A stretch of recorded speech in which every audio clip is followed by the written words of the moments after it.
Okay. Okay, so our car broke down yesterday, so we're at the hotel. But in the meantime, we had driven from Kwik Trip to Kwik Trip to get the special deal they were having on pork chops wrapped with bacon. And so we're going to cook those out here, freezing our butts off on this balcony. And pierogies. We got these pierogies. I didn't know what a pierogi was. We're going to try to cook those too. And we went to this Polish store, and we got horseradish with beets. We're going to try that too, just because I like weird stuff. Cool. Bacon and cheese. Bacon and cheese. We're at the Wisconsin Dells. And that's the view. This is a very Wisconsin story all the way around. We started this Wisconsin story by going to Kwik Trip, which is everywhere and ubiquitous in Wisconsin. And we picked up some really cheap, if I can get the camera to focus in on it. Let's see, we picked up some really cheap boneless bacon wrapped pork fillets, which we're going to cook. We also went to a little store in the middle of nowhere, kind of a Polish store, also a very Wisconsin thing to do. And we bought some horseradish sauce with beets. I don't know if that's focusing, but hopefully it is. And then we got some homemade pierogies. I love pierogies. So we're going to put together a meal right here from the balcony of the Chula Vista Resort here in the Wisconsin Dells. It is beautiful here. So let's go. Let's make this somewhere along the road bacon and cheese Wisconsin adventure happen. So our car broke down and had to be towed, and we're at the resort for another day, and we're kind of in the middle of nowhere, which is fine because we love it. But what it means is we didn't get to the store to get all the other stuff that we had planned on doing for this video. And I don't care. We're going to just enjoy life and do this as we can. So here's our horseradish sauce. Here is our Kwik Trip boneless bacon wrapped pork fillets. And this is the first time we've used this grill. We've been trying for a month to get one of these videos done. And every time we do it, something ridiculous comes up. So we don't have tin foil and seasoning and all the things that we had planned on using, but at this point I don't care, because it's about the adventure, isn't it? I did wash my hands, by the way. Our plan is to go to cheese stores and meat markets and then get the ingredients put together and cook in interesting places so that I can make travel photography videos, which is what I really enjoy. And we can include some cooking, different things. So this could be the last known video of me as everything just goes exploding. Metal. Yeah. Yeah. Oh, so we might be able to do the pierogies in those?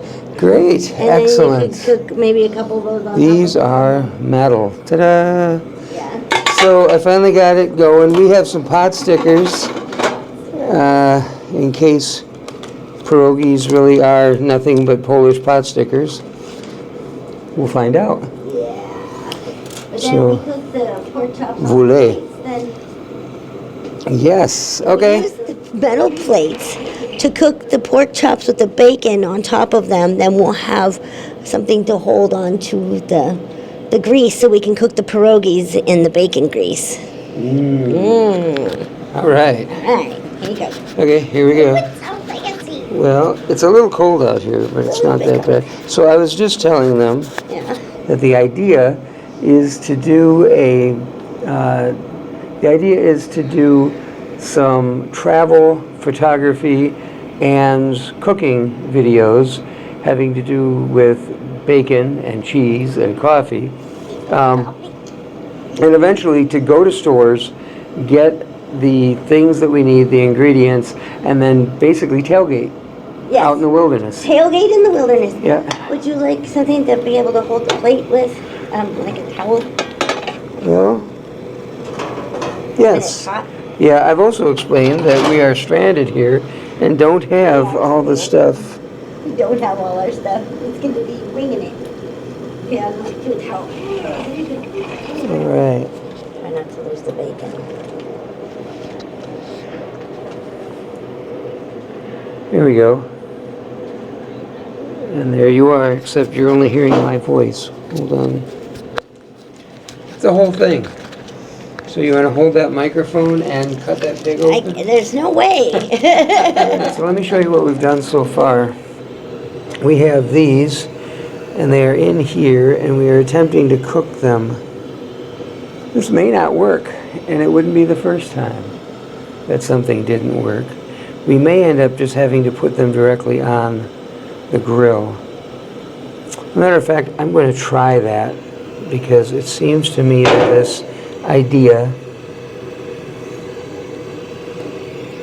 probably, I don't think with that lid open that we're going to be able to generate enough heat.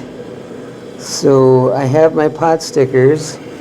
Why do I have my pot stickers? Because all of our utensils are in the car that broke down, that was towed someplace that we are not. So, you know, we actually have a meat thermometer in the car that's broken down, and all of the other things that we need to do this.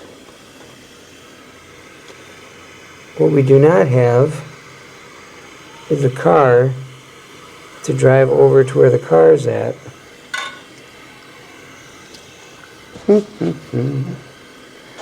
Praise God. So, it is still a beautiful day. I am learning as I go, and I discovered that if I left it right on the grill without a proper spatula or the proper utensils, it stuck to the grill so bad that I couldn't get anything off. So I switched back to putting them on the plate, and I just turned the grill up hotter. Forgive me for newbie mistakes. I am still learning. All right. So my wife went down to the snack bar at the resort and picked up some salt and pepper packets because we didn't have anything to season the meat with. Yeah, they're cooking along now that we finally figured out the heating situation. Apparently I didn't have the fire turned up hot enough. That's all just pepper that I've been putting on it. I don't, as a rule, put my salt on things, but I'll put a little bit.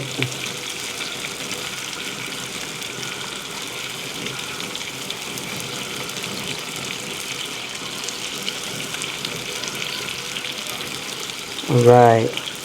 This is going to be good. Oh, yeah. Good, good, good.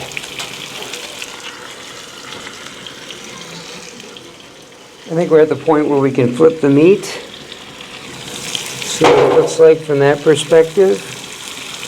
Again, I have my fancy pot stickers that Micquette picked up for some other thing that we were going to do. And what I'm discovering is that my fancy pot stickers don't have quite enough oomph to unstick these things from the plate. This is the whole thing.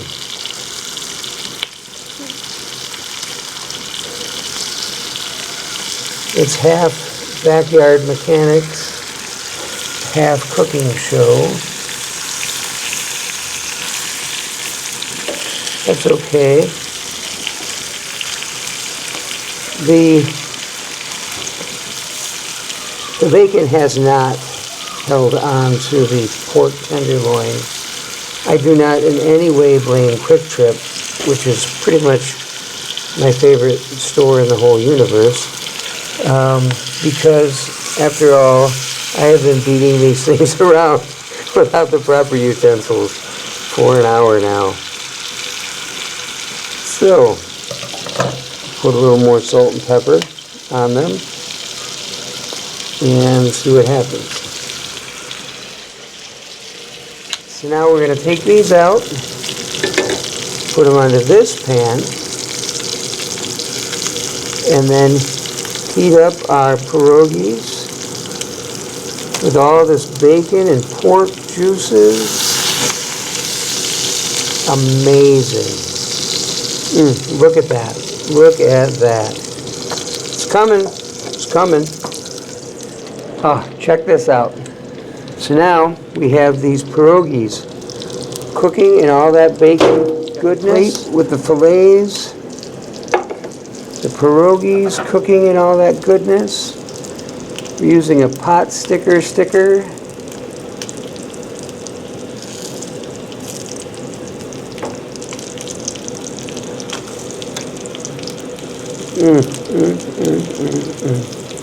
I wish I knew some word in German or Polish or Russian or any Eastern European language to describe how good this is. Unfortunately, my command of English is dodgy, let alone one of those languages. Look at that. Will you look at that? Oh, look at this. Look at these pierogies. Bacon is getting a little crispy, but it's worth it. Any of this is worth it just to get this incredible looking meal. So I'm just going to let these heat up for another couple minutes, and then we are going to eat. Okay. Hi, so I got a pierogi here for my first time. I'm trying a pierogi. It's really spectacular. Here we have a pork chop. The bacon fell off, but it's okay. Oh man, it's cooked to perfection. It's wonderful, thank you. From the Dells in Wisconsin, this is bacon and cheese.